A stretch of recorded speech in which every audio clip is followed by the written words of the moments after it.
Hello, everyone, and welcome back to my channel. My name is Dwayne. I got a video for that Kimball, United States Army veteran, retired VA rating specialist. And David, I got a new name. It is your VA claim nugget man. This evening, I got David Piatek over from VA Housing Education, the VA claim, a VA home loan GOAT. David Piatek, what's going on, David? Thank you. I appreciate it. It's good. Snowing, but okay. Yeah. I was getting some backup batteries for my solar panels in my garage today. It was kind of chilly. I had to put on a jacket, but I did have shorts on when I went outside. Right. Nice. All right. So, everyone, before we get into today's topic, make sure you go ahead and hit that like, subscribe, and notification. But also, don't forget to pick up a new book, VA Compensation. The VA Compensation Blueprint. It's time to win. And yes, you can pick it up on Amazon now. So, today's video, there's a bill that would raise VA compensation for severely injured vets and survivors. But Dave, this bill is going to cost I had to take some notes here. Yeah, it's a lot. Yeah. 7 billion is going to cost 7 billion, but it will give $10,000 extra compensation benefits a year per family, and a surviving spouse, they're going to do a 1% increase each year for up to 5 years. Now, Wow. there were some other large numbers, but 7 billion. Who's going to pay for this? Yeah. This is the crazy part. So it's a positive bill, right? That gives families and veterans that are the most disabled, right? The severely disabled veterans out there money. But what they're doing is they're reversing a benefit for veterans with their VA home loan. Okay. So right now, if you have a 10% or greater VA disability rating, then you don't pay the VA funding fee, right? So this could be on a purchase, refinance, whatever, right? Across the board, across all VA products, you don't pay that VA funding fee, 10% or greater disability rating.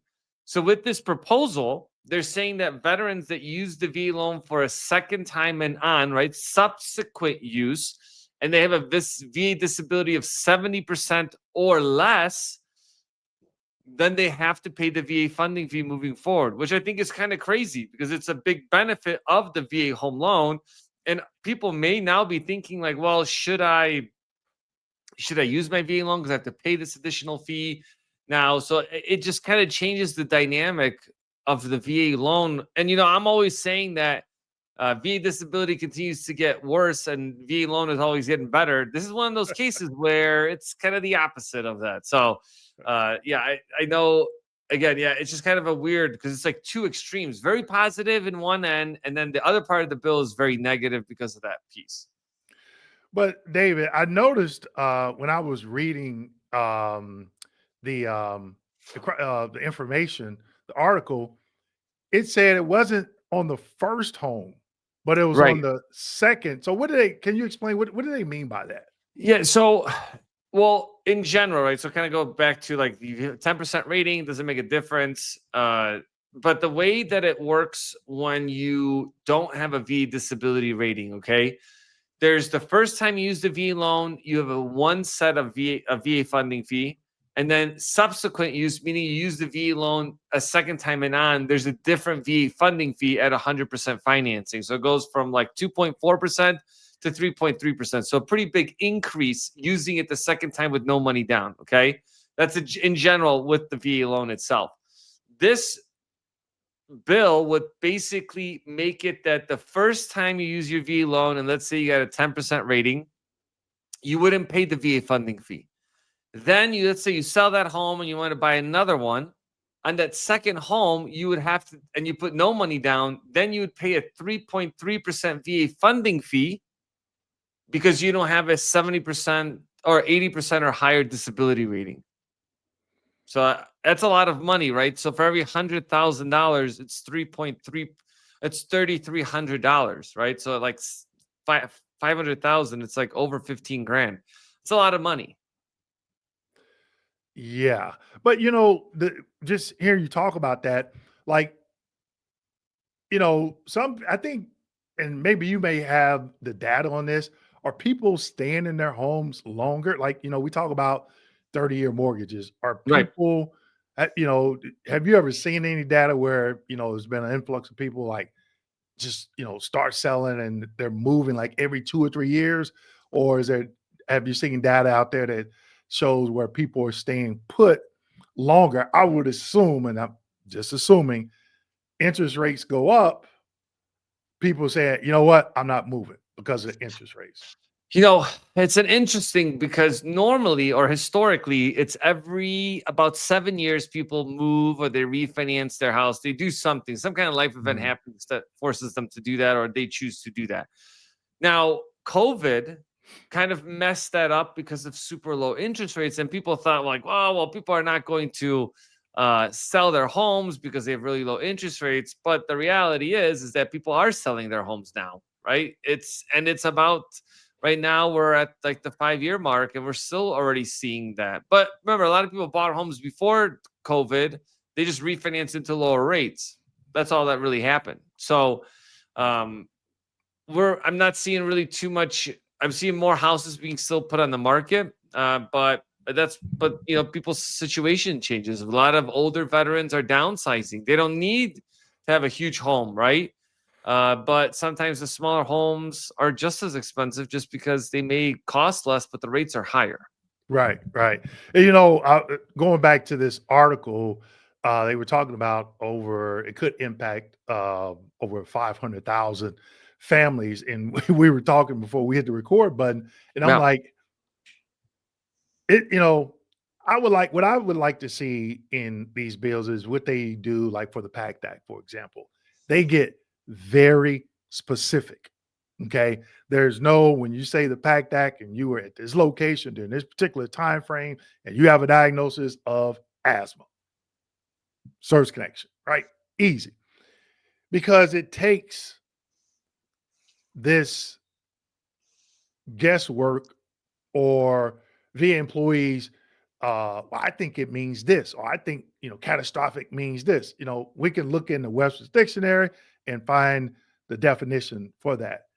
It needs to be spelled out for VA employees, because what I could see, if they don't be very specific, meaning the VA and the instructions to the VA employees, it could possibly be a lot of denials, because VA employees, in their mind, what they think is catastrophic may not be the same as the actual definition of catastrophic. And I think this is where these bills in the VA falls really short, where they say, "Oh," because I remember going through rated training, they'd be like, "Oh, that's a gray area," and I'm like, "Really?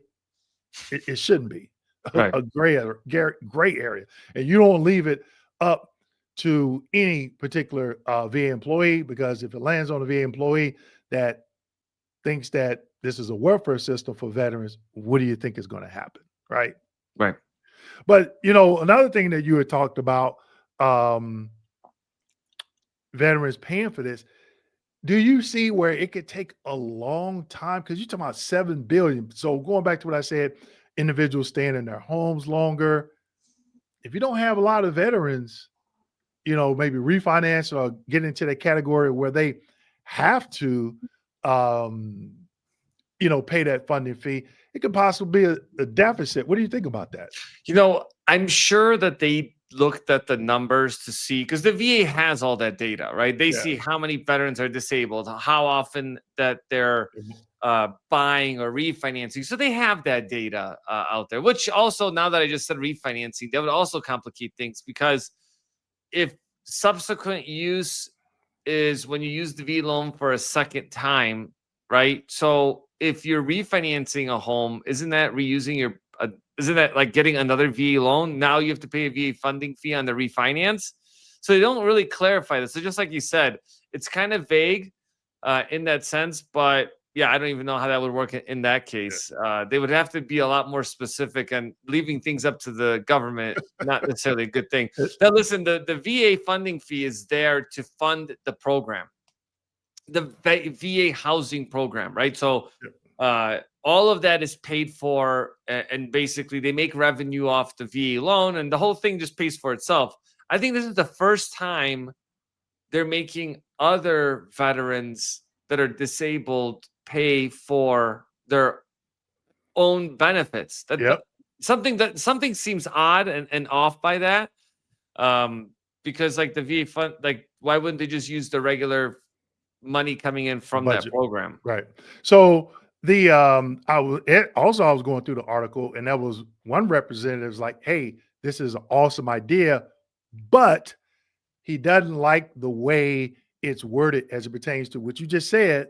Right. Veterans that work for these benefits now they're paying for additional benefits that they may not recoup. So I'm pretty sure you're going to get pushback from some veterans. You know, you're not going to be able to please everybody.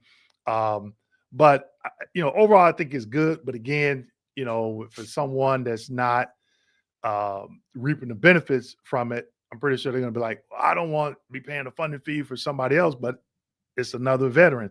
And what we all have to keep in mind is freedom isn't free. It's just not. But I don't know. Maybe like local government, they'll say, "Hey, you're going to pay an extra penny on cigarettes or whatever in the whole county," and that may fund a highway project, for the county or something like that. I don't know, but again, it's going to be very interesting how it plays out if it passes and it gets to the VA. I just hope it's more clarification and there is no gray area. All right, Dave. So we're going to go ahead and wrap up. Any final words? Anything else that you can think of out there in the VA home loan? Anything you got interesting coming up on VA housing education? Yeah, we got a ton of stuff coming up. Right now, there's been a lot of changes that are happening out there in the VA home loan space. But make sure you just check out the channel VA Housing Education. And if you're interested in, exploring some options, even if it's a year from now, schedule a call with me down in the description, because at least you'll know what your options are. Not like, hey, I'm ready to buy a house now, and then you may not be, right? That's like worst case scenario. So never disqualify yourself. Always happy to help and reach out. And Dwayne, thanks again for having me on. Hey, no problem. I heard you say that before. Don't wait until you get ready to buy a house to call you. Call you like a year out so you Right. can set up some type of plan and let you know, hey, what you can afford. That way you can, figure out, hey, how much home can I purchase? So Right. don't forget to go check David Piatek out and his team at VA Housing Education. And as always, make sure you like, subscribe, hit that notification button, and please share this video with your fellow veterans. Thank you.